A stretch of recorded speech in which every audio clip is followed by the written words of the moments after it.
Bumalik na igsuon ko sa pag-alagad sa Ginoo, kayapit ng tagnan.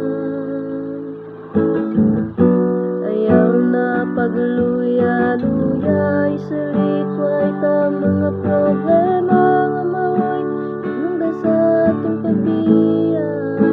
Bumalik na.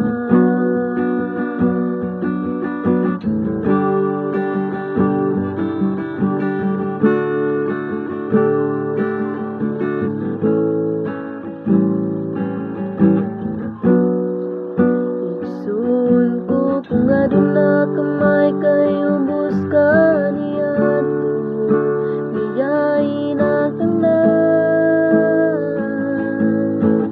Kay si Jesus lamang atong gialagaran, dili ang tao nga atong gagakit sulod sa simbahan.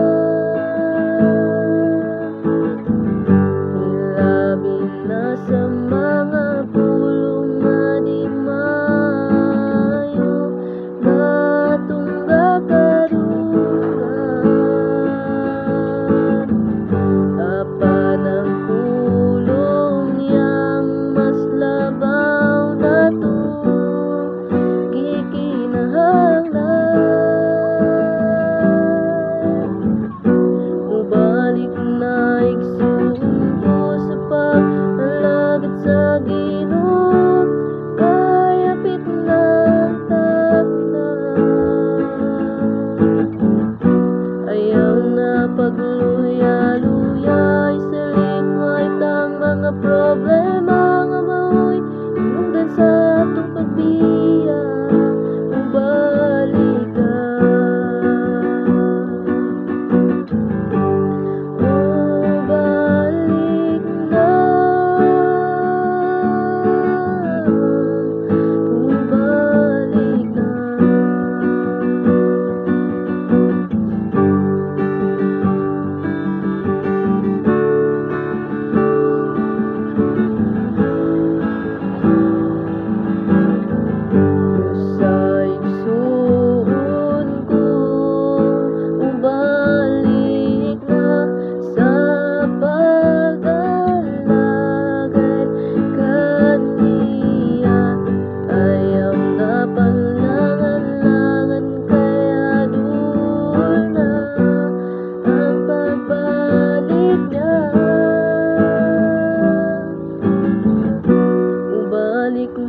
Igsuon ko sa pag-alagad sa Ginoo, kayapit ng tagnan. Ayaw na pagluya-luya,